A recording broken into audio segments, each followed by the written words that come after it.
Je vis dans la foi au Fils de Dieu. Galates 2:20. Oh, vous, aux yeux desquels Jésus-Christ crucifié a été dépeint, avez-vous reçu l'Esprit par les œuvres ou par la foi? Galates 3:1-2. La vie que je vis encore dans la chair, dit l'apôtre Paul, ma vie extérieure, je la vis dans la foi au Fils de Dieu. Galates 2:20. Il y a une si complète assurance de cette vie du Christ agissant en lui et par lui, qu'il ne semble même plus en être conscient. L'acte de foi par quoi il se l'est approprié n'est plus une chose consciente, ne demande pas un effort incessant. Cette vie de Christ, elle est maintenant la sienne. Lorsqu'il prend possession du croyant, le Seigneur ressuscité apporte avec soi un esprit de foi, de sorte que l'acte de foi initial devient bientôt quelque chose d'aussi simple, d'aussi spontané que la respiration. Normalement, nous respirons sans y penser.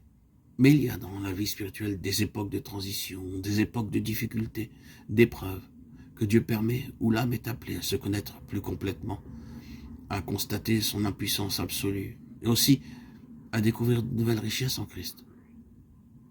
Il arrive alors que sous l'aiguillon de la tentation, ou de l'épreuve qui menace de l'entraîner, de l'arracher à son Sauveur, il ne lui reste plus qu'à se cramponner aux promesses de Dieu, à sa parole.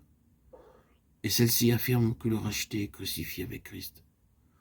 En de telles circonstances, quelque puissance que déploie l'ennemi, quels que soient ses instruments ou ses moyens, que le croyant se consacre à nouveau à Dieu et à son service, pour que Dieu accomplisse en lui et parfaitement tous ses desseins. Lorsqu'il s'est ainsi réfugié en la fidélité divine, il se trouve que c'est en Dieu uniquement que repose l'entière responsabilité de le délivrer, et par ces épreuves même, de l'amener à un degré supérieur de vie en Christ. Dans toutes nos relations avec Dieu, veillons à ce que notre foi ne soit pas au passé, mais au présent.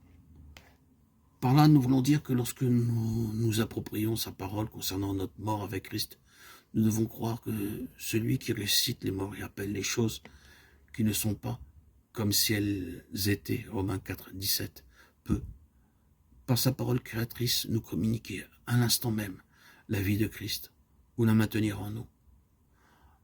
Pour Dieu, dire, c'est créé. Le monde fut créé par sa parole.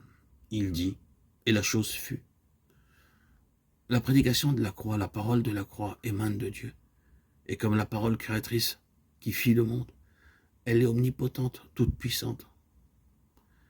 Par sa parole, par les ambassadeurs de sa parole, prophètes et apôtres, Dieu nous montrant son Fils bien-aimé sur la croix nous dit, tu es là, crucifié avec lui.